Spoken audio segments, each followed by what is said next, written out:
In the furthest reaches of the Andromeda Spiral, where starlight barely penetrates the cosmic void, lies a prison that has confounded the galaxy's greatest heroes for over 3 centuries. The crystalline fortress of Zethkara holds Princess Lyralii of the ethereal realm, a being whose very existence maintains the balance between 17 different star systems. Every species has sent their finest, the honor-bound knights of Valeron with their plasma swords that can cut through neutron star material, the telepathic warrior monks of Psion whose minds can shatter planets, the shape-shifting infiltrators of the Shadow Collective who can become anything they touch, and the cybernetic battlelords of the Machine Empire whose bodies are living weapons of mass destruction. All have failed. All have fallen to the fortress's impossible defenses that seem to mock the very concept of advanced technology and superior evolution. But what happens when the most primitive species in the galaxy, humans, finally gets their turn? What happens when instead of sending a legendary warrior, a master strategist, or a technological marvel, Earth sends a mechanic with a toolbox full of 20th century solutions? Sometimes the most sophisticated problems require the most beautifully simple answers. Sometimes 3 centuries of failure just means everyone's been thinking too hard. This is the story of how Jake Morrison, a grease-stained mechanic from Detroit, armed with nothing but human stubbornness, a can of WD-40, and an unshakable belief that everything can be fixed if you just know where to hit it, accomplished what the galaxy's mightiest champions could not. Because humans don't just think outside the box. They forget the box exists entirely. The Galactic Council chamber buzzed with 12 different languages, each more melodious than human ears could appreciate. Ambassador Chun Wei sat in the designated human section, feeling particularly small among beings that towered 8 feet tall on average. The holographic display in the center showed the same image that had haunted civilizations for 300 years. The crystalline fortress of Zethkara, suspended in space like a massive jewel, beautiful and terrible in equal measure. The situation grows desperate, announced High Chancellor Vextari, his crystalline body refracting the chamber's light into rainbow patterns. Princess Lyralii has been imprisoned for 3 centuries. Without her life force maintaining the ethereal balance, 17 star systems continue their slow decay into chaos. Ambassador Chen nodded politely, though he knew the politics were more complicated than the Chancellor made them sound. The princess wasn't just a political prisoner. She was a living battery whose energy signature kept entire solar systems from collapsing into gravitational chaos. Her captor, the mad scientist Zethkara, had built his fortress specifically to drain her power while keeping her just alive enough to maintain the cosmic balance. It was blackmail on a universal scale. As we have discussed extensively, continued Chancellor Vextari, each species has contributed their finest warriors to attempt rescue missions. The holographic display shifted to show a parade of fallen heroes. The Knights of Valeron sent Sir Gareth the Unconquerable, wielder of the Sunfire Blade. The Psion Collective dispatched Master Zane, whose telepathic powers once stopped a war by reading the minds of entire armies simultaneously. The Shadow Collective contributed Whisper Death in Silence, an assassin who once infiltrated the core of a black hole. Chun watched the images cycle through dozens of legendary figures. Each had approached the fortress with confidence, armed with technology and abilities that defied human understanding. Each had failed spectacularly, their ships found drifting weeks later with their occupants in various states of technological bewilderment, alive, but somehow lessened. The fortress appears to adapt to each approach, explained Minister Kethlon of the Science Directorate. Advanced energy weapons are absorbed and redirected. Telepathic attacks are scrambled and returned as feedback. Shapeshifters find themselves locked in forms that become increasingly unstable. Cybernetic enhancements simply shut down. It's as if the fortress was designed by someone who studied every possible advanced approach and created specific counters. Which brings us, Chancellor Vextari said, turning his multifaceted gaze toward Chun, to the human proposal. The chamber fell silent, except for the soft humming of environmental controls. Chun could feel hundreds of alien eyes focusing on him, some curious, others skeptical, many openly amused. Humans were the newest members of the Galactic Council, barely 200 years into space travel, while most other species had been exploring the stars for millennia. Ambassador Chun, Chancellor Vextari prompted, please present your species candidate. Chun stood, activating his personal holographic projector. The image that appeared made several council members emit what could charitably be called laughter in their respective languages. It showed a human male, approximately 40 years old, dressed in grease-stained coveralls with Morrison's Auto Repair embroidered on the chest pocket. He was leaning against what appeared to be a primitive wheeled vehicle, holding a metal container that looked completely unremarkable. "This is Jake Morrison," Chen announced. "Mechanic, Detroit, Michigan, Earth." The laughter became more pronounced. Chancellor Vextari raised a crystalline hand for silence, though Chen could see the skepticism radiating from his form in shifting color patterns. "Ambassador Chen, with all due respect to your species' enthusiasm, we have sent the galaxy's most accomplished warriors, scientists, and tacticians. They were armed with weapons that can destroy planets and technologies that can manipulate the fundamental forces of reality itself. What possible advantage could a mechanic provide?" Chen had been prepared for this question. He'd spent weeks in conferences with Earth's leaders, military strategists, and scientists, all trying to understand why every advanced approach had failed. The answer, when it came, had been so simple it was almost insulting. "Chancellor, every species that has attempted the rescue has approached the problem from the perspective of advanced civilization. They've used sophisticated technology, complex strategies, and evolved abilities. But consider this. What if the fortress was designed by someone who understood advanced civilizations too well?" The chamber quieted as council members processed this thought. The pattern of failures suggests that Zethkara studied galactic military doctrine, scientific principles, and evolutionary advantages. He built counters for everything he expected to face. But humans? Chun paused for effect. Humans are barely advanced enough to qualify for council membership. Our technology is primitive, our strategies are often chaotic, and our approach to problem-solving is, he searched for the right word, unconventional. "You're suggesting," said Minister Kethlon slowly, "that your primitive nature is somehow an advantage." "I'm suggesting that Jake Morrison doesn't think like a galactic citizen. He thinks like someone who spent 30 years fixing things that weren't designed to be fixed, using tools that weren't meant for the job, finding solutions that don't appear in any manual." Chin activated another hologram showing Jake's repair shop. The image revealed a controlled chaos of mismatched tools, improvised solutions, and equipment that held together through principles that would make advanced engineers weep. In one corner, an anti-grav unit from a crashed alien scout ship was being used to lift engine blocks. Nearby, a quantum processor from a luxury starship had been repurposed as a diagnostic computer. Everything was held together with adhesive tape, metal fasteners, and what appeared to be primitive welding techniques. Jake Morrison, Chun continued, once fixed a maglev transport using parts from a century-old internal combustion engine and a roll of insulation tape. He repaired a quantum communication array by hitting it with a hammer in precisely the right spot. He keeps several businesses running with equipment that technically shouldn't work according to the manufacturer's specifications. The chamber erupted in discussion. Several species were clearly offended by the suggestion that primitive solutions could succeed where their advanced techniques had failed. Others seemed intrigued by the novelty of the approach. "What weapons would this mechanic carry?" asked General Thakmar of the warrior caste, his voice carrying the weight of someone who had personally fought in 17 different galactic conflicts. Chin smiled. "Tools. A basic toolkit containing hammers, wrenches, screwdrivers, electrical tape, and various lubricants and solvents. No energy weapons, no quantum processors, no cybernetic enhancements. Just the kind of equipment a human would use to repair a broken machine." "This is absurd," declared Lady Saranthia of the noble houses. "You propose to send a primitive technician with Stone Age tools against a fortress that has defeated our greatest heroes." "I propose," Chin said calmly, "to send someone who doesn't know the problems are supposed to be impossible." The debate continued for hours, cycling through arguments that covered everything from galactic honor to practical logistics. Some council members were fascinated by the concept of approaching the problem from a completely different perspective.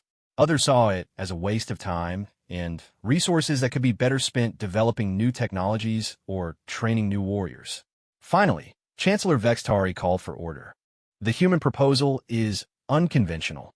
However, given our complete lack of success with conventional approaches, perhaps unconventional thinking is precisely what this situation requires." He paused, his crystalline form shifting through several color patterns that Chen's translator indicated were expressions of deep thought. Very well. The Council will authorize the human attempt with certain conditions. First, Mr. Morrison will be accompanied by a standard rescue ship crew from the Galactic Fleet to provide transportation and emergency support.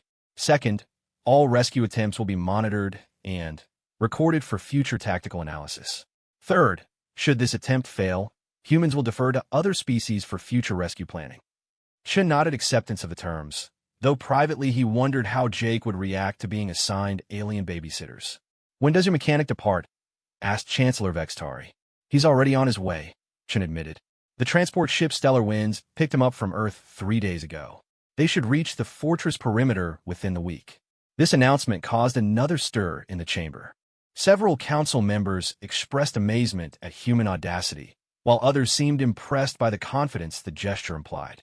As the session concluded and various species filed out of the chamber, Chun found himself approached by Minister Keflon. The Science Directorate representative's scaled features showed curiosity rather than skepticism. "Ambassador Chun, may I ask you a personal question?" "Of course, Minister." "Do you actually believe this mechanic can succeed where our greatest heroes have failed?" Chun considered the question carefully. "Minister, I've studied the reports of every failed rescue attempt. Each one followed predictable patterns based on the attacker's species, culture, and technological level. Each failure was almost educational in nature, as if designed to teach Zethkara more about galactic capabilities." He paused, watching the last of the council members disappear through the chamber's exits. Jake Morrison doesn't fit any pattern that Zethkara has encountered. He doesn't think strategically, he doesn't rely on advanced technology, and he approaches every problem like it's just another broken machine that needs fixing. Sometimes the best solution isn't the most sophisticated one. Sometimes it's the one nobody thought to try. Minister Keflon's scaled features shifted into what Chun had learned was an expression of thoughtful consideration. "And if your mechanic fails, then we'll have learned something new about the fortress's defenses, and someone else could try a different approach." "But Minister," Chun gathered his materials and prepared to leave. "Jake Morrison has never met a machine he couldn't fix. And that fortress, no matter how alien or advanced, is still just a machine." As Chun left the chamber, he couldn't help but smile at the thought of Jake's reaction when he learned he'd been volunteered to save the galaxy. The man had barely believed it when they'd explained about alien civilizations and galactic councils. His response to being asked to rescue an ethereal princess from a crystalline fortress had been typically direct. "Well, I guess we'd better take a look at what's broken." 3 days into his journey through space, Jake Morrison was discovering that even the most advanced alien technology still followed certain basic principles. The ship's environmental systems, for instance, worked essentially like very sophisticated air conditioning units. The food processors were just extremely complex microwave ovens. The artificial gravity generators were harder to understand, but they still had moving parts, energy flows, and connection points that could be diagnosed and maintained. The alien crew had been initially skeptical of his presence, but their attitude had begun to change after he'd fixed a recurring problem with their quantum navigation array. The solution had involved adjusting a connection that was slightly loose, apparently a problem that their advanced diagnostic systems had been unable to detect because they were programmed to look for complex malfunctions rather than simple mechanical issues. Now, as the stellar winds approached the coordinates where the crystalline fortress waited, Jake stood in the observation deck, staring out at the stars and thinking about the job ahead. He'd listened to all the briefings about failed rescue attempts, studied the technical specifications of the fortress's known defenses, and reviewed video logs of previous approaches. His conclusion was simple. Everyone had been overthinking the problem. Every previous rescue attempt had treated the fortress like a military target, a scientific puzzle, or a technological challenge. But Jake looked at it and saw something different. He saw a machine designed to keep something in and keep everyone else out.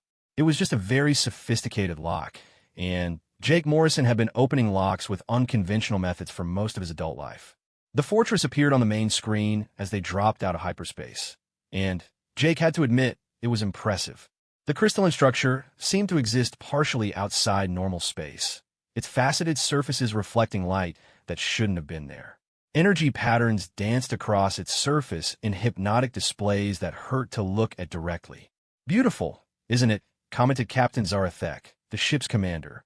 Her species resembled what humans might describe as elegant lizards, with sophisticated facial features and naturally occurring metallic highlights in their scales.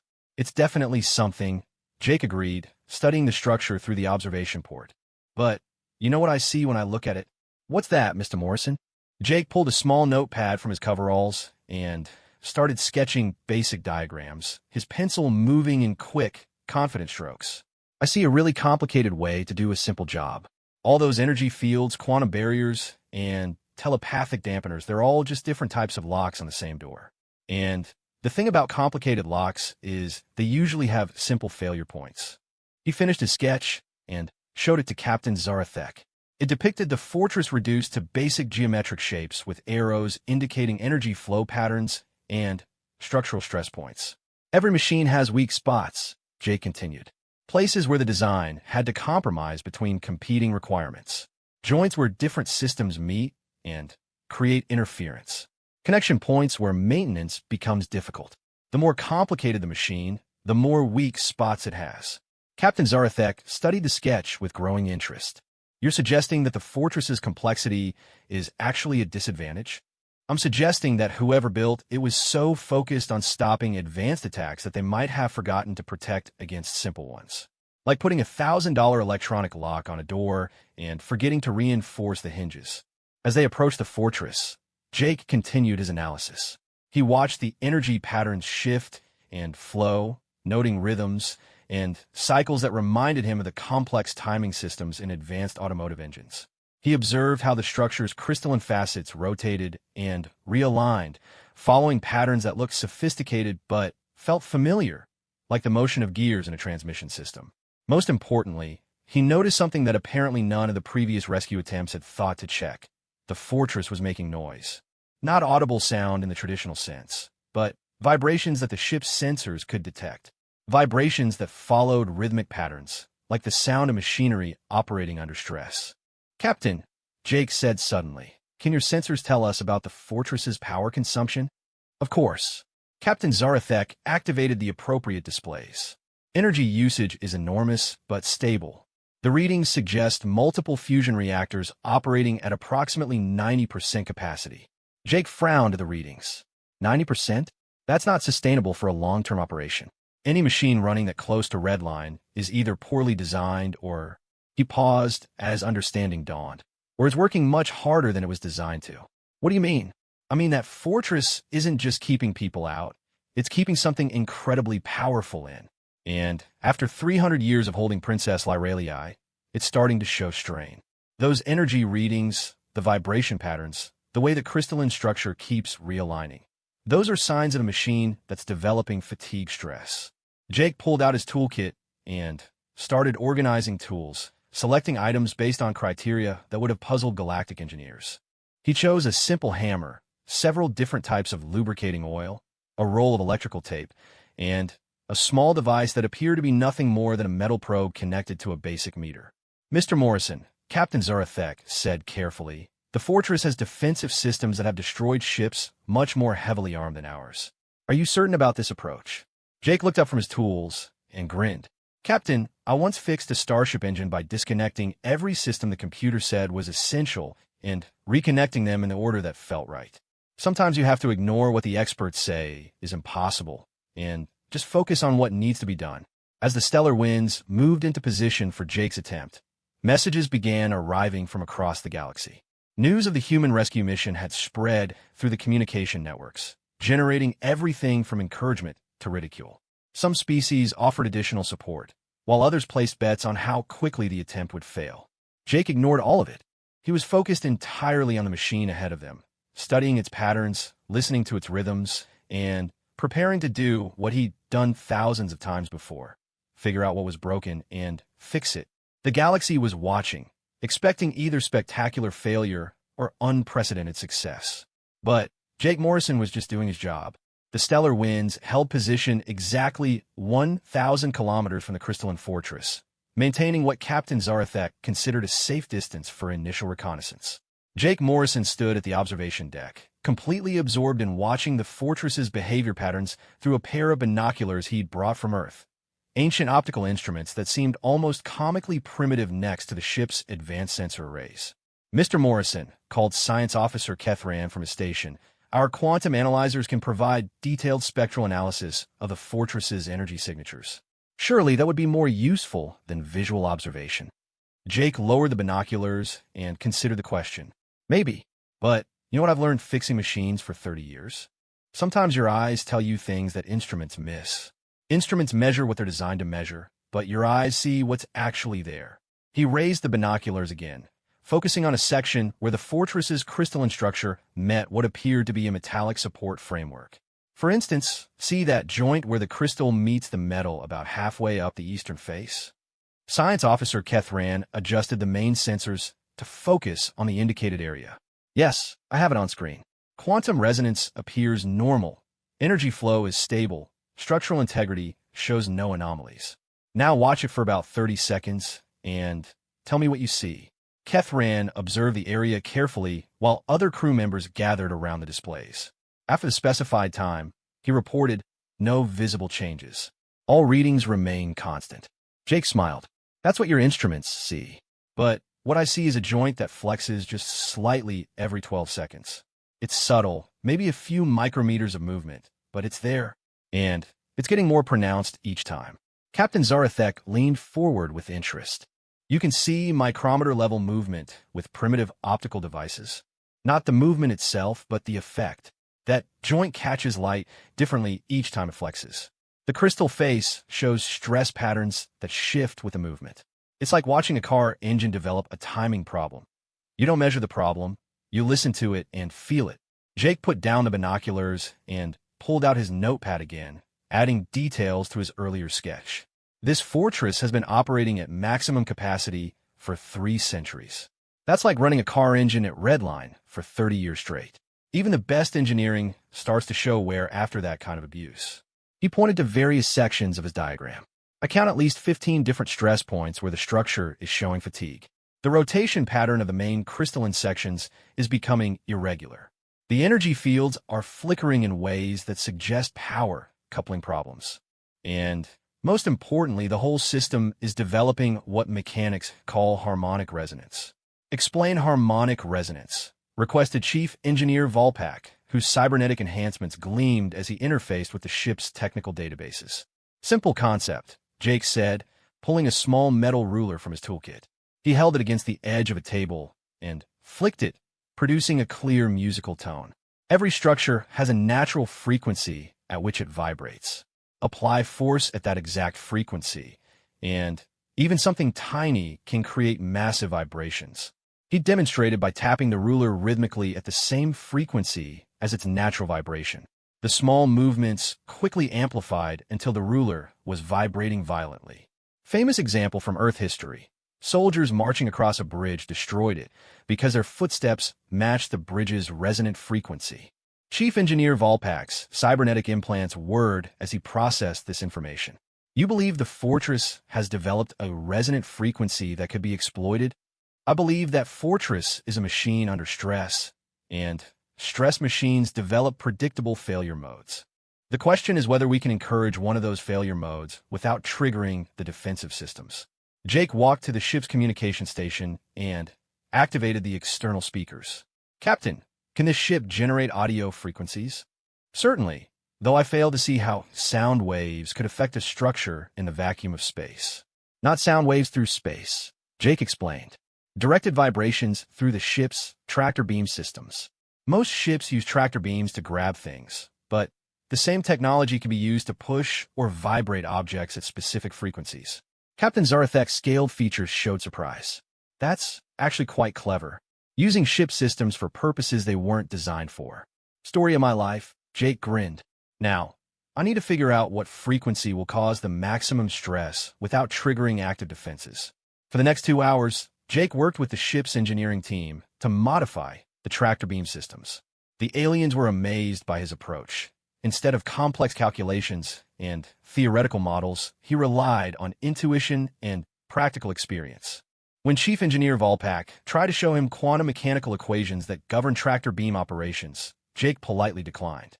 I appreciate the science, he said, but I don't need to understand why something works. I just need to understand how to make it work better. Instead, he had the ship generate test vibrations at gradually increasing frequencies, watching the fortress's response through his binoculars and noting changes in the stress patterns he'd identified. Each frequency produced slightly different effects. Some caused the energy fields to flicker, others made the crystalline sections vibrate visibly, and a few seemed to have no effect at all. "There," Jake said suddenly, pointing at the fortress. "Stop right there and hold that frequency." The current vibration was causing the fortress's rotation to become noticeably uneven. More importantly, several of the stress points Jake had identified were now showing visible signs of strain. Hairline cracks in crystal facets, slight misalignments in metallic joints, and irregular fluctuations in energy field intensity. "Mr. Morrison," Science Officer Kethran said with growing excitement, "our sensors are detecting cascade failures in the fortress's structural integrity matrix. Whatever you're doing, it's working." "Not yet," Jake cautioned. "We're just loosening the bolts. The real work comes next." He studied the fortress carefully, noting how the vibration stress was propagating through the structure. The building was responding like a complex machine with hundreds of interconnected parts. Stress in one area created compensation strain in others, which in turn affected additional systems in a spreading pattern of mechanical fatigue. "Captain, I need a shuttlecraft that can get me close enough to the fortress to work on it directly." The bridge fell silent except for the humming of ship systems. Captain Zurathek's scaled features cycled through several color patterns that the translation system indicated were expressions of disbelief. "Mr. Morrison, the fortress's defensive systems have destroyed every ship that approached within combat range. The energy fields alone would disable our most advanced shielding systems." Jake nodded thoughtfully. "Yeah, I figure they would. But here's the thing. Those defensive systems are designed to stop attacks. I'm not planning to attack anything." He pulled out a tool that looked like a cross between a stethoscope and a metal detector. "This is a vibration analyzer. Completely passive, no energy emissions, no aggressive capabilities whatsoever. I'm going to use it to find the fortress's mechanical weak points, then apply targeted repairs to critical stress points." "Repairs?" Chief Engineer Volpak's cybernetic systems whirred in confusion. "You intend to repair the fortress?" "That's exactly what I intend to do," Jake confirmed. "Think about it. Every previous rescue attempt tried to break into the fortress or break it down. But what if the key is fixing it?" Jake spent several minutes explaining his reasoning. The fortress had been operating beyond design parameters for 3 centuries, holding a prisoner whose power levels were apparently much higher than originally anticipated. The stress was causing systematic failures throughout the structure, which the automated systems were compensating for by increasing power consumption and tightening security protocols. "But if I can relieve some of that stress by fixing the most critical problems, the fortress might respond by reducing security levels back to normal operating parameters. It's like fixing an overheating engine. Once the temperature drops, all the emergency systems shut down automatically." The plan was audacious even by human standards. Jake would approach the fortress in a minimally shielded maintenance shuttle, broadcasting continuous signals indicating peaceful intentions and repair purposes. He would locate the most severe structural stress points and perform targeted maintenance to reduce the system-wide strain that was causing the fortress to operate in maximum security mode. "And if the defensive systems activate anyway?" asked Captain Zarathek. Jake shrugged. "Then I'll be dead, but you'll have learned something useful about how those defenses work. Someone else could try a different approach." The casual way he discussed the possibility of his own death seemed to disturb the alien crew members, but Jake had already moved on to practical preparations. He sorted through his toolkit, selecting tools based on their suitability for working in vacuum conditions and their likelihood of being interpreted as non-threatening by automated security systems. The modified shuttle launched an hour later, carrying Jake Morrison and enough repair equipment to service a small space station. The fortress detected the approaching craft immediately, and Jake could see energy fields beginning to swirl more actively around the structure's surface. "Stellar winds. This is Maintenance Shuttle 1. Jake reported over the communication channel. "I'm broadcasting standard peaceful approach signals on all frequencies. So far, no hostile response." "Copy that, Shuttle 1. Fortress energy levels are increasing, but weapons systems remain inactive. Continue approach with extreme caution." Jake guided the shuttle closer, maintaining a steady course toward one of the stress points he'd identified from the ship. As he approached, the fortress's defensive systems began more active scanning, but the results seemed to confuse the automated security protocols. Jake's shuttle carried no weapons, no sophisticated electronics, and no apparent capability for causing damage. More importantly, Jake was broadcasting repair intentions on maintenance frequencies that the fortress's automated systems recognized as legitimate. The security protocols had been designed to stop attackers, not maintenance workers. Shuttle 1 to stellar winds, Jake reported as he reached the fortress's outer perimeter. I'm getting some kind of automated challenge sequence. Looks like the fortress wants to verify my maintenance credentials. This development surprised everyone. None of the previous rescue attempts had triggered anything resembling a standard maintenance protocol. Jake studied the holographic display that had appeared near his shuttle controls. The symbols were alien, but the overall pattern was familiar. It looked like a diagnostic checklist of the type used by maintenance technicians throughout human space. Well, Jake muttered to himself, let's see if universal maintenance logic applies to alien technology. He began responding to the diagnostic checklist based on his assessment of the fortress's current condition. When the system asked about power coupling efficiency, he reported the stress patterns he'd observed. When it inquired about structural integrity, he provided details about the fatigue points he'd identified. When it requested maintenance priority assessment, he recommended immediate attention to the crystal metal junction points that were showing the most severe wear. To his amazement, the fortress's security systems accepted his responses as legitimate. The energy fields around his target area dimmed to allow maintenance access, and a section of the fortress's outer hull retracted to reveal complex internal machinery. Shuttle 1 to stellar winds, Jake reported with barely contained excitement. You're not going to believe this, but the fortress just opened up for me. It thinks I'm here for scheduled maintenance. The reveal machinery was unlike anything Jake had ever seen, but the basic principles were recognizable. Energy conduits carried power between various systems. Mechanical linkages transferred motion and force, and connection points joined different components together. Everything was made from materials he didn't recognize and operated on scientific principles he couldn't explain, but the fundamental engineering concepts were universal. Jake anchored his shuttle to the fortress's maintenance access point and began preparing for what would be the most unusual repair job of his career. As he gathered his tools and prepared to enter the alien structure, he couldn't help but smile at the irony of the situation. The galaxy's greatest heroes had failed to rescue Princess Lyralii because they'd approached the problem like warriors, scientists, and strategists. But Jake Morrison was about to succeed because he approached it like exactly what he was, a mechanic who'd been called to fix a broken machine. The fortress's internal structure was a maze of crystalline corridors and metallic chambers, all humming with energy flows that created patterns of light and shadow.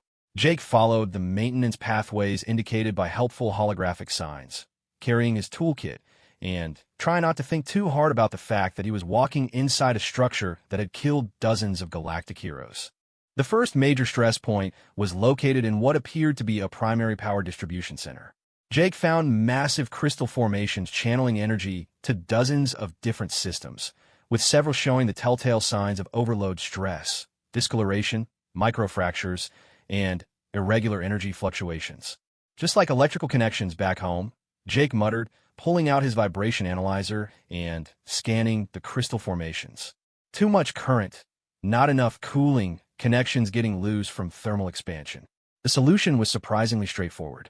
Jake used a small metal tool to carefully adjust the positioning of several crystal formations, reducing stress concentrations and improving energy flow efficiency.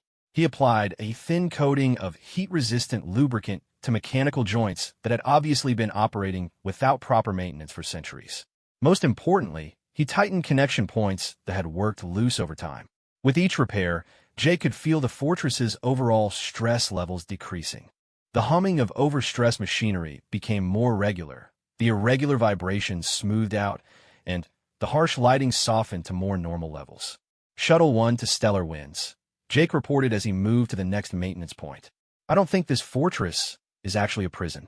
I think it's a medical facility that's been running in emergency mode for so long that everyone forgot what normal operation looks like. This observation would prove to be more accurate than anyone realized. As Jake worked deeper into the fortress, he began to understand just how wrong the galactic community had been about Zeth Kara and his motivations. The facility wasn't designed as a prison. It was a medical complex of staggering sophistication, built to contain and treat something so powerful that its mere existence could destabilize star systems. The corridors were lined with what Jake initially mistook for decorative crystals, but closer examination revealed them to be monitoring devices of incredible complexity. They tracked everything from quantum field fluctuations to dimensional stability, creating a three-dimensional map of forces that human science barely acknowledged existed. "This isn't a dungeon," Jake muttered into his communication device as he paused to examine a massive crystal array. "This is the galaxy's most advanced intensive care unit." The maintenance pathways led him through chambers dedicated to different aspects of what was obviously long-term medical care. One room contained devices that seemed designed to regulate gravitational fields. Another was filled with machinery that manipulated electromagnetic energy in patterns so complex they hurt to look at directly. A third chamber hummed with equipment that Jake's basic sensors couldn't even classify. But everything was running far beyond normal operating parameters. The energy consumption levels were enormous. The stress patterns indicated centuries of continuous operation without proper maintenance, and the automated systems were clearly struggling to maintain stability. Jake found the primary control center after following several wrong turns through the crystalline maze. The chamber was dominated by a central column of pure crystal that pulsed with internal light, surrounded by control interfaces that looked like they'd grown rather than been manufactured. Holographic displays showed system status information in symbols that were beautiful but incomprehensible. However, Jake didn't need to read the alien language to understand what the displays were telling him. Red indicators meant problems, yellow meant caution, and green meant normal operation. Currently, the displays were showing almost entirely red and yellow, with only a few scattered green indicators. System overload, Jake diagnosed, pulling out his vibration analyzer and scanning the central crystal column. Running too hot, too fast for too long. No wonder everything's stressed to the breaking point. The analyzer's readings confirmed what his eyes had already told him. The central crystal was vibrating at frequencies that indicated severe structural stress. Microscopic fractures were propagating through its structure, threatening eventual catastrophic failure. Without intervention, the entire system would collapse within months, if not weeks. Jake studied the control interfaces, looking for maintenance access panels or diagnostic modes. The symbols were alien, but the logical flow of information was universal. Input controls here, status displays there, emergency override switches clearly marked with warning colors. He found what appeared to be a maintenance mode selector and activated it. Immediately, the chamber's lighting changed to a softer blue, and new holographic displays appeared showing detailed system diagnostics. More importantly, text appeared in what Jake recognized as standard galactic maintenance notation. Apparently, maintenance personnel were expected to work on equipment regardless of their species of origin. The diagnostic information was sobering. The facility was designed to contain and treat a patient whose energy output was approximately 50 times normal ethereal baseline levels. The medical systems had been maintaining this patient in stable condition for 312 years, during which time her power levels had increased by 37%, while the facility's ability to safely contain those energy levels had decreased due to normal wear and component aging. She's getting stronger, Jake realized, but the machinery that keeps her stable is getting weaker. The balance is shifting, and the system is compensating by running everything at maximum power. Jake pulled out his notepad and began sketching the energy flow patterns he was seeing in the displays. The facility was essentially a massive life support system designed to keep Princess Lyralii alive and stable while her natural energy levels had grown beyond anything her own physiology could safely contain. Without the facility's intervention, she would either die from energy overload or lose control of her powers in a way that would indeed destabilize 17 star systems. Zeth Kara hadn't kidnapped her.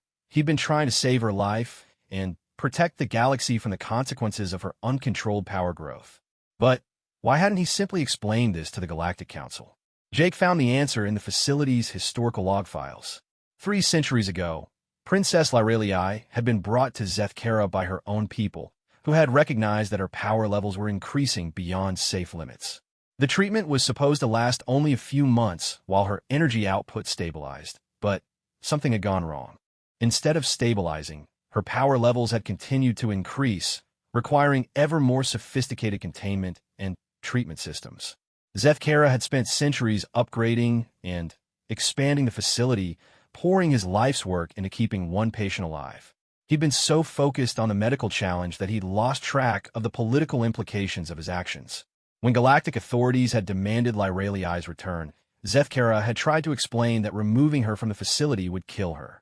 But by then, the situation had become so politicized that no one was listening to medical explanations. The rescue attempts had been launched based on the assumption that she was being held prisoner, when in reality, she was being kept alive by the galaxy's most sophisticated medical technology. Shuttle 1 to stellar winds. Jake reported as he continued working through the facility's maintenance backlogs. I've got good news and bad news. Good news is Princess Lyraliai isn't actually a prisoner. She's a patient in what amounts to a galactic hospital.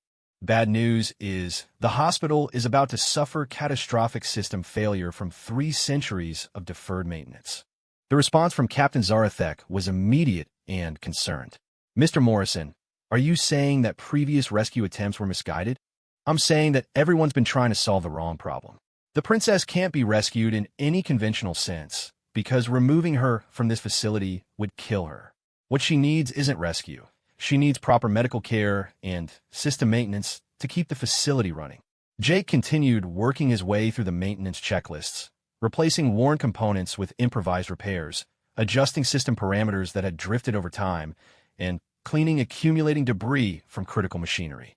Each repair brought multiple systems back toward normal operating ranges, reducing the overall stress on the facility. The work was familiar despite the alien technology. Energy systems needed proper connections and adequate cooling. Mechanical components required lubrication and adjustment. Control systems needed calibration and cleaning. The principles were universal, even if the implementation was beyond human technology. After 6 hours of steady work, Jake had managed to restore approximately 60% of the facility's systems to normal operating parameters. The immediate crisis was averted, but the underlying problem remained unsolved. Princess Lyraliai's power levels were still increasing, and the facility's containment systems were still aging. Jake found the princess herself in the facility's central treatment chamber, suspended in a field of crystalline energy that was beautiful and terrible to behold. She appeared to be sleeping peacefully, unaware of the centuries of political crisis that had surrounded her medical care.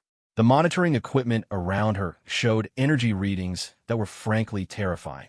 Even with the facility's sophisticated containment systems, reality itself was being warped in subtle ways by her presence. Space and time flowed differently near her, and Jake's basic instruments detected dimensional irregularities that his training couldn't begin to explain. But despite the exotic nature of the energy involved, the basic medical situation was clear. Princess Lyraliai was suffering from a condition that human doctors would recognize as organ failure. Her ethereal physiology simply couldn't contain the energy levels her body naturally produced. Without external support, she would die, but without proper treatment, the external support systems would eventually fail. Jake studied the treatment systems, looking for ways to improve their efficiency and reduce the stress on aging components. The medical technology was far beyond anything human science could produce, but the engineering principles were familiar. Power distribution networks, cooling systems, monitoring equipment, control interfaces, everything could be optimized and maintained using universal mechanical principles. The solution isn't rescuing her, Jake realized, speaking aloud to himself as he worked. The solution is fixing the hospital so it can take proper care of her. Jake activated his communication system and contacted the Stellar Winds. Captain, I need to speak directly with the Galactic Council. I think I know how to solve this crisis, but it's going to require a complete change in approach. While waiting for the communication link to be established, Jake continued his maintenance work. He discovered that many of the facility's original systems had backup components that had never been activated due to software glitches and calibration errors. By fixing these problems, he was able to bring redundant systems online, significantly reducing the stress on primary systems. More importantly, He found evidence that Zethkara had been working on permanent solutions to Princess Lyraliai's condition right up until his death 5 years earlier. Hidden in the facility's data storage systems were research notes detailing possible treatments that could stabilize her power levels and eventually allow her to live without external life support. The research was incomplete, but Jake could see the logical progression of Zethkara's thinking. The scientists had been trying to develop a gradual treatment program that would teach Princess Lyraliai's physiology to safely contain her own energy output. It was ambitious medical research that would take decades to complete, but it offered hope for a permanent solution. When the communication link with the Galactic Council finally connected, Jake found himself speaking directly with Chancellor Vextari and several other senior officials. The conversation was initially awkward, as Jake had to explain technical concepts that challenged fundamental assumptions about the entire situation. Chancellor, everyone's been approaching this as a hostage crisis, but it's actually a medical emergency that's been ongoing for 3 centuries. Princess Lyraliai isn't imprisoned. She's on life support. Zethkara wasn't a kidnapper. He was her doctor. And the rescue attempts everyone's been launching are actually interfering with critical medical treatment. The revelation caused considerable discussion among council members, especially when Jake transmitted copies of the facility's medical records and Zethkara's research notes. The political implications were enormous. The galactic community had spent centuries treating a medical hero as a criminal. Mr. Morrison, Chancellor Vextari finally responded, "If your analysis is correct, what do you recommend?" Jake had been thinking about exactly that question for hours. Short term, I can complete enough maintenance to keep the facility stable for several more years. Long term, someone needs to continue Zethkara's research and develop a permanent treatment for the princess's condition. And immediately, everyone needs to stop sending rescue missions that stress the facility systems. He paused, then added, "I also think someone should wake up Princess Lyraliai and ask her what she wants.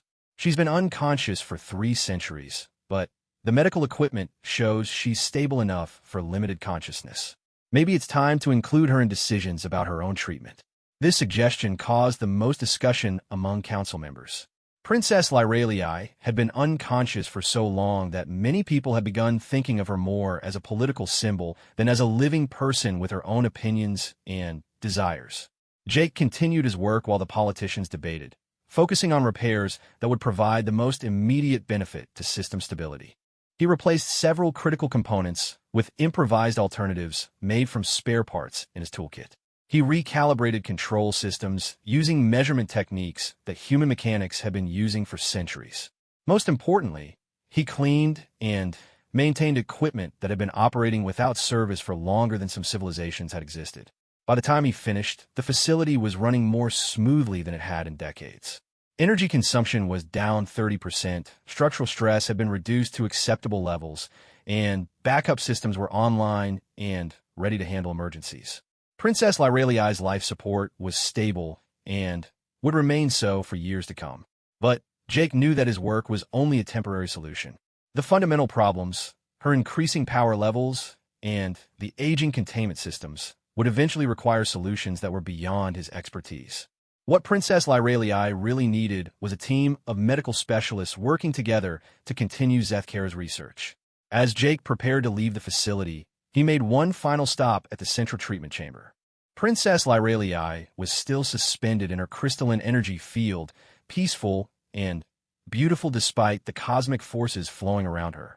But now the monitoring equipment showed more stable readings, and the harsh emergency lighting had been replaced by the softer illumination of normal operating mode.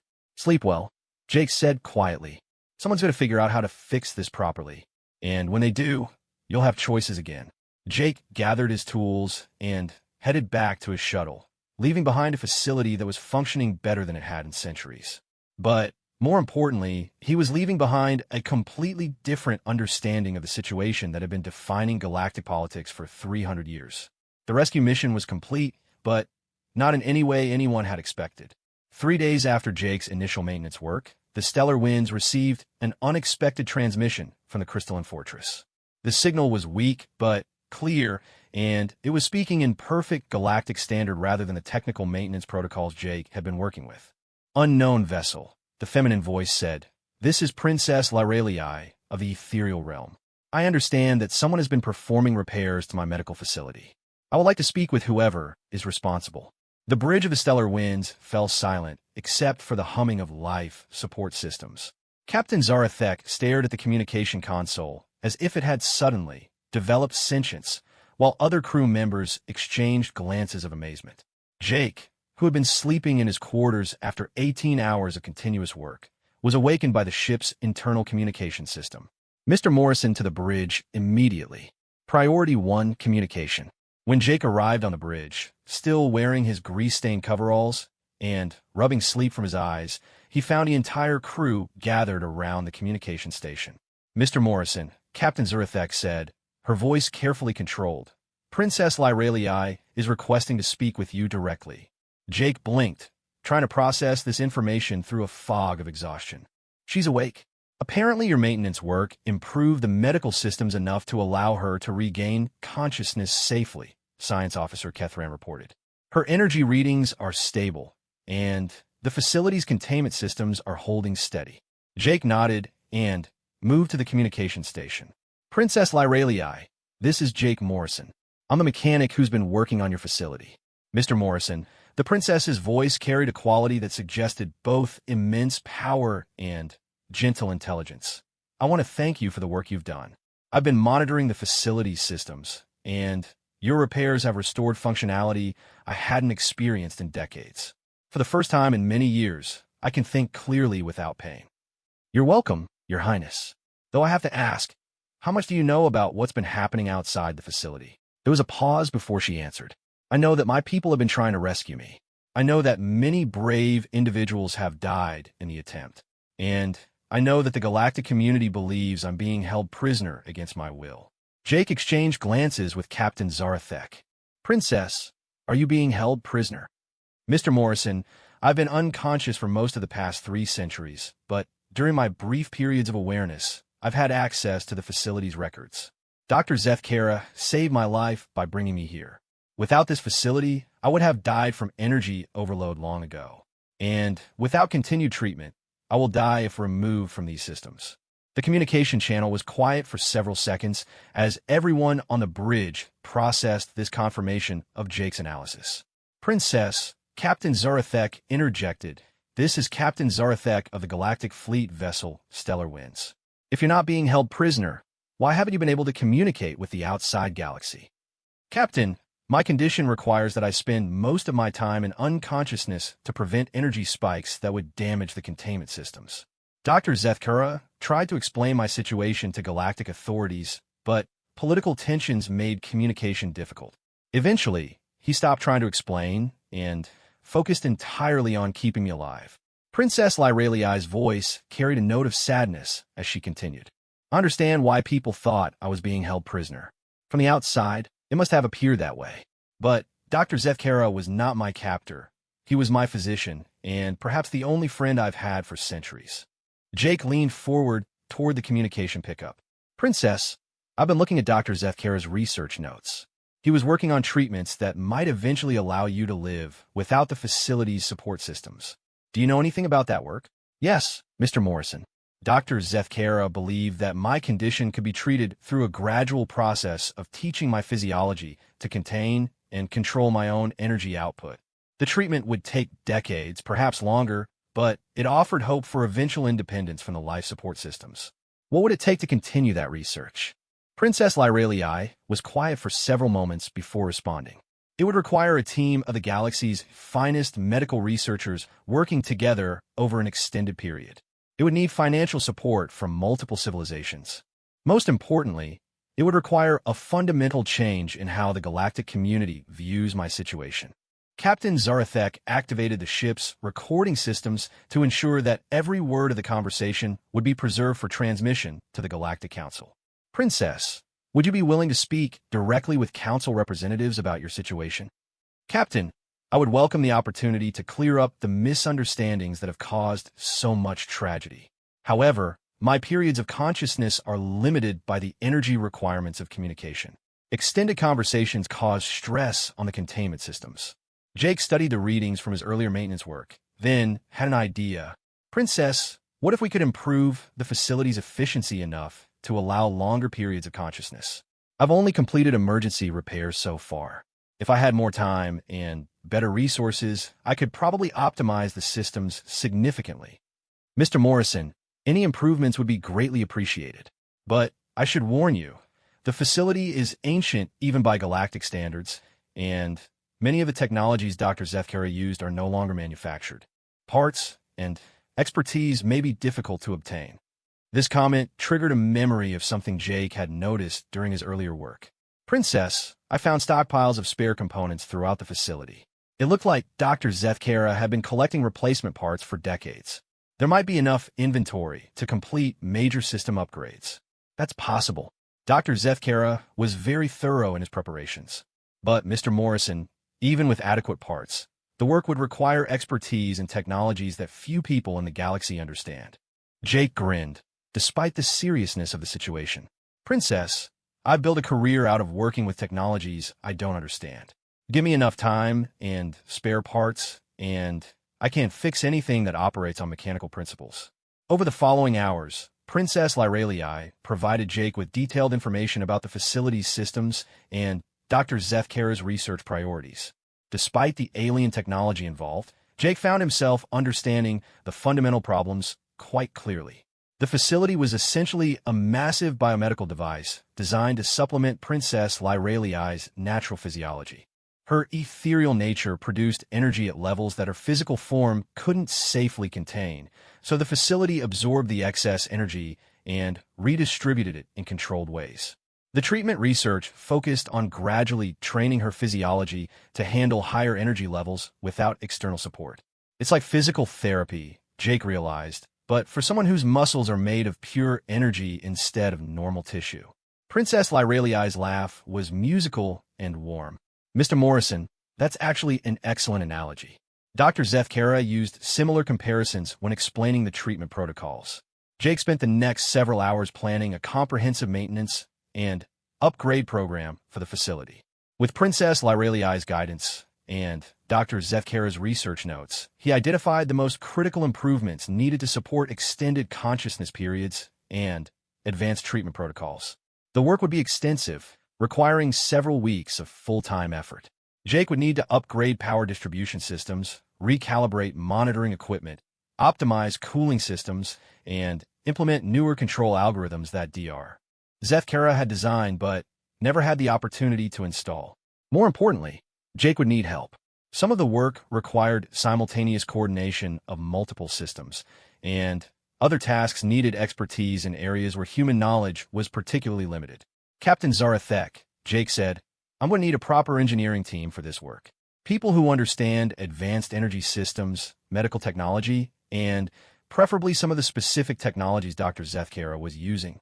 Mr. Morrison, the captain replied, given the political implications of this situation, I suspect the Galactic Council will be very interested in providing whatever resources you require. Princess Lyralii's voice carried a note of hope that had been absent earlier. Mr. Morrison, if you could restore the facility to full functionality and implement Dr. Zefkera's treatment protocols, it might be possible for me to regain enough independence to participate directly in galactic affairs again. Princess, how long has it been since you were able to leave the facility? Mr. Morrison, I haven't left this chamber in over 200 years. The energy requirements of maintaining stability outside the containment field became too great decades ago. Jake felt a surge of determination that surprised him with its intensity. This wasn't just about fixing machinery anymore. It was about giving someone her life back. Princess, I can't promise miracles, but I can promise that we're going to give you the best possible chance for recovery. You deserve better than just being kept alive in a coma. Meanwhile, news of Princess Lyralii's awakening and communication with the rescue team had spread throughout the galaxy with unprecedented speed. The revelation that she had never been held prisoner, combined with the discovery of Dr. Zefkera's medical research, was causing political upheaval across multiple civilizations. The Galactic Council had called emergency sessions to discuss the implications of 3 centuries of misunderstood policy. Species that had lost heroes in rescue attempts were demanding explanations and accountability. Others were calling for massive resource allocation to support Princess Lyralii's treatment and Dr. Zefkera's research. Most significantly, The ethereal people themselves had sent representatives to personally verify Princess Lyraliai's condition and communicate with their long-lost royal family member. Jake found himself at the center of galactic attention in a way that made him deeply uncomfortable. News networks were calling him everything from the human who solved the unsolvable to the mechanic who changed history. Politicians were requesting interviews, scientists wanted to study his methods, and military strategists were analyzing his approach for future applications. But Jake ignored all of it. He was focused entirely on the work ahead and the promise he'd made to Princess Lyraliai. She deserved to have her life back, and he was going to do everything in his power to make that possible. Princess, Jake said during one of their daily communication sessions, I've been thinking about your situation, and I want you to know something. Everyone's been talking about rescuing you, but that's not what this is about anymore. This is about giving you the medical care you need and the choices you deserve. When we're done with these upgrades, you're going to decide what happens next. Princess Lyraliai's response was quiet but firm. Mr. Morrison, thank you. It's been centuries since anyone asked me what I wanted rather than telling me what I needed. I'm looking forward to having choices again. As Jake prepared for the extensive work ahead, he couldn't help but reflect on how much the situation had changed from the simple rescue mission he'd originally signed up for. But he was exactly where he needed to be, doing exactly what needed to be done. Sometimes the most important work happened one repair at a time. 6 weeks later, the crystalline fortress hummed with activity unlike anything it had experienced in 3 centuries. A joint engineering team representing 12 different galactic civilizations worked alongside Jake Morrison to implement the most comprehensive medical facility upgrade in recorded history. The ancient structure had been transformed from a barely functioning emergency life support system into a state-of-the-art research hospital. Jake stood in the central control room, watching status displays that now showed green indicators across 97% of all systems. The remaining yellow indicators represented planned upgrades still in progress rather than critical malfunctions. For the first time since arriving at the fortress, Jake felt confident that Princess Lyraliai's immediate medical needs were fully secured. Mr. Morrison called Dr. Savinthok, the lead medical researcher from the ethereal realm. The quantum resonance generators are showing optimal calibration. We're ready to begin the first phase of consciousness extension trials. Jake nodded and activated the communication system that now allowed real-time conversation with Princess Lyraliai without straining the facility systems. Princess, we're ready for your first extended consciousness session. How are you feeling?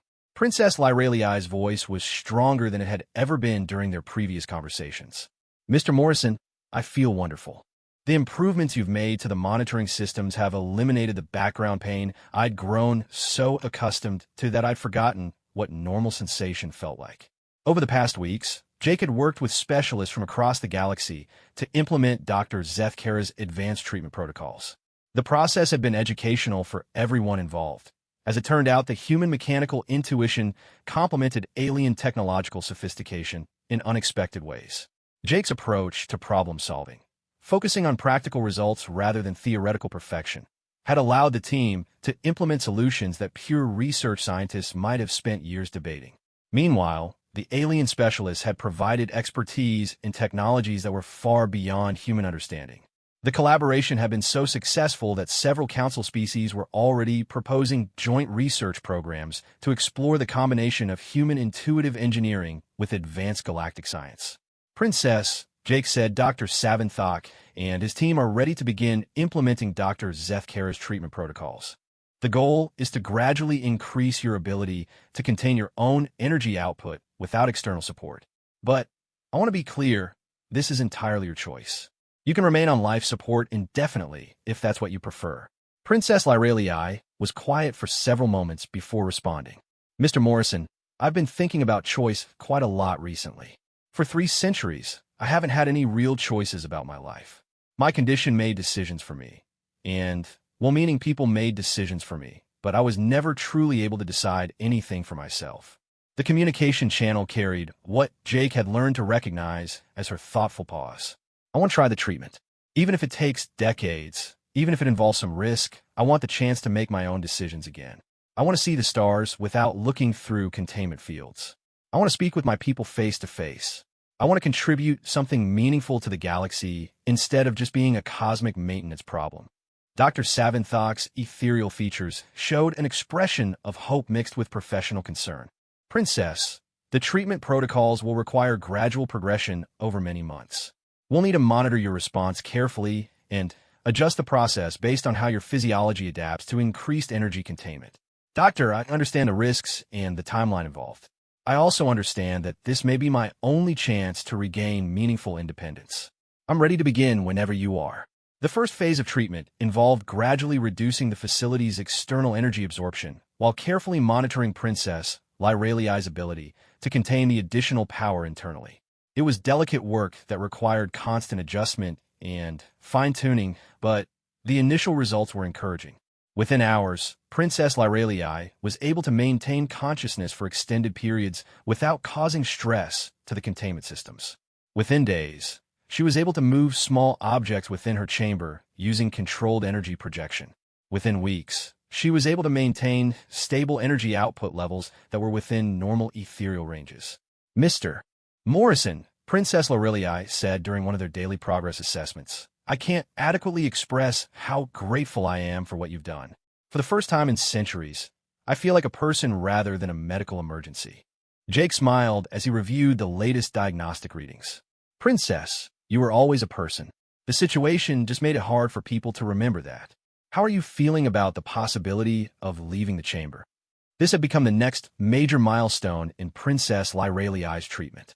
Dr. Zethkara's research suggested that patients who could maintain stable energy levels within the medical chamber might eventually be able to function normally outside the containment field.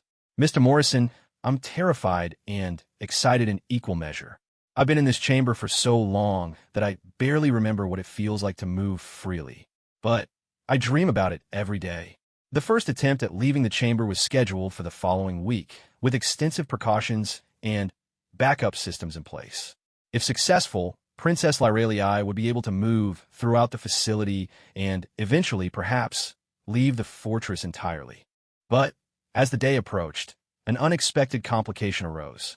Representatives from 17 different star systems arrived at the fortress, all demanding immediate audiences with Princess Lyraliai now that she was conscious and able to communicate.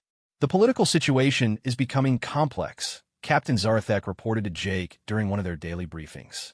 Every species that has been affected by the ethereal balance crisis wants to speak directly with the princess. Some are offering alliance treaties, others want to discuss reparations for the rescue attempts, and a few are making demands about her future responsibilities. Jake frowned as he considered this information. Captain, has anyone asked Princess Lyraliai what she wants to do about the political situation? Mr. Morrison, I don't believe anyone has considered that she might have preferences about her own diplomatic schedule. This oversight irritated Jake more than he cared to admit. Even after everything that had happened, people were still making decisions about Princess Lyraliai's life without consulting her directly. Princess, Jake said during their next communication session, there are politicians and diplomats from across the galaxy who want to meet with you. But before we schedule anything, I want to know what you want to do. You're in charge of your own life now. Princess Lyraliai's response was immediate and firm. Mr. Morrison, I appreciate that people want to speak with me, but I'm not ready for political discussions. I've been unconscious for 3 centuries. I need time to understand what's happened to the galaxy, what's happened to my people, and what my role should be in current affairs. How much time do you think you'll need? Months at least, perhaps longer. I want to complete my medical treatment, leave this facility, and see the galaxy as it exists today before I make commitments about my future responsibilities. Jake nodded approvingly. That sounds entirely reasonable. I'll make sure the diplomatic delegations understand that you're still recovering and not ready for political meetings. This announcement caused considerable frustration among the waiting diplomats, but Jake was unmoved by their protests. Princess Lyraliai's medical treatment and personal recovery took priority over political convenience. The day finally came for Princess Lyraliai's first attempt to leave her chamber. Jake and the medical team had spent days preparing backup systems and emergency protocols, but everyone hoped they wouldn't be needed. Princess, are you ready? Dr. Savinthok asked, his hands hovering over the containment field controls. Doctor, I'm as ready as I'll ever be. Mr. Morrison, thank you for being here. Your presence makes this feel less frightening. Jake positioned himself near the chamber entrance, ready to assist if Princess Lyralii needed support. Princess, take it slow and let us know immediately if you feel any discomfort or energy fluctuations. The containment field deactivated with a soft chime, and for the first time in 2 centuries, Princess Lyralii stepped outside her medical chamber. She was breathtakingly beautiful in ways that transcended species barriers, with features that seemed to be composed of crystallized starlight and energy patterns that shifted like aurora displays. But, more importantly, she moved with the confidence of someone who was finally in control of her own power. "Oh," Princess Lyralii whispered, looking around the control room with wonder. "I'd forgotten how colors look when they're not filtered through containment fields. Everything is so vibrant." She took several careful steps, testing her ability to move without causing energy surges or destabilizing the facility systems. The monitoring equipment showed stable readings across all parameters. "Mr. Morrison," Princess Lyralii said, turning to face him directly for the first time, "thank you for giving me my life back." Jake felt an unexpected emotion welling up as he looked at Princess Lyralii. Not the patient he'd been treating, but the person she was when free to make her own choices. "Princess, I just fixed what was broken. You did the hard work of getting better." Princess Lyralii smiled, and Jake finally understood why her people considered her energy essential to maintaining cosmic balance. She radiated a sense of peace and stability that seemed to make reality itself more harmonious. "Mr. Morrison, I have a request. When I'm ready to leave this facility and see the galaxy again, would you be willing to accompany me? I've spent centuries surrounded by people who made decisions for me. I'd like to have someone nearby who asks me what I want instead of telling me what I need." Jake considered the implications of this request. Traveling with Princess Lyralii would involve responsibilities and complications that were far beyond anything he'd originally signed up for. It would mean leaving Earth for extended periods, dealing with galactic politics, and accepting a level of public attention that made him deeply uncomfortable. But it would also mean continuing to work with someone who had become both a patient and a friend, helping her navigate a galaxy that had changed dramatically during her centuries of unconsciousness. "Princess, if you want me there, I'll be there. But I should warn you, I'm still just a mechanic for Detroit. I don't know much about diplomacy or politics or cosmic responsibility." Princess Lyralii's laugh was like music that made the air itself more pleasant. "Mr. Morrison, you just described exactly why I want you there. Everyone else knows too much about diplomacy and politics. I need someone who focuses on practical problems and practical solutions." 6 months later, Princess Lyralii took her first steps outside the crystalline fortress in 3 centuries. She was accompanied by Jake Morrison, a small medical support team, and a single shuttle that would take her to see the galaxy she'd been protecting through her sacrifice. The fortress itself had been converted into a research hospital where Dr. Zethkara's treatment protocols were being studied and refined for application to other patients with similar conditions. The facility that had once been seen as a prison had become a symbol of medical advancement and interspecies cooperation. Jake watched Princess Lyralii's face as they flew away from the fortress, seeing wonder and joy in her expression as she experienced the freedom of movement for the first time in centuries. "Where would you like to go first, Princess?" Jake asked. Princess Lyralii looked out at the stars with eyes that reflected their light, and Jake could see her making the kind of choice she'd been unable to make for 300 years. "Mr. Morrison, I'd like to go home. I want to see my people and learn what's happened to them." After that, she smiled with the confidence of someone who knew she had options. "After that, we'll see what the galaxy needs and what I can contribute." Jake nodded and settled back in his seat, content to be part of whatever came next. He'd come to the fortress expecting to fix a broken machine, but he'd ended up doing something much more important. He'd helped someone reclaim their life and their choices. Sometimes the most sophisticated problems really did have beautifully simple solutions. And sometimes the most important work was just making sure people could decide their own futures. As their shuttle flew toward the ethereal realm, Jake pulled out his toolkit and began organizing his tools. Princess Lyralii was healthy now, but the galaxy was full of things that needed fixing, and Jake Morrison had work to do.